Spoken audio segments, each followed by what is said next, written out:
Hi everyone, in front of me I've got TECLAST T50 Pro, and let me share with you how to set the camera timer on this device.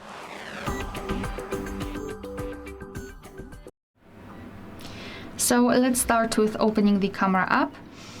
Currently we are in the standard picture mode, but it doesn't really matter. All we have to do is to tap on this picture icon right here in this left corner so we can change the modes. However, let's ignore that because as you can see right here we've got the settings icon, so let's tap on it. Let me tap.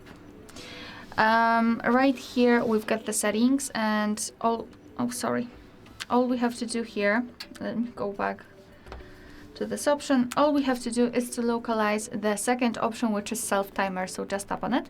And in this device we've got three options, so disabled, 2 seconds and 10 seconds delay.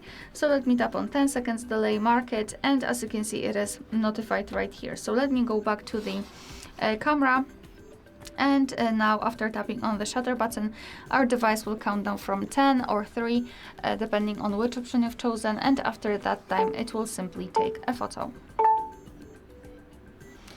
Alright, and if you wish to turn it off the same way, you have to follow the same way, just open this picture icon, tap on the settings here, tap on self timer and choose disabled. And from now on your device will take photos right after touching the shutter button. Alright, so that will be all. Thank you so much for watching. Please hit the subscribe button and leave the thumbs up.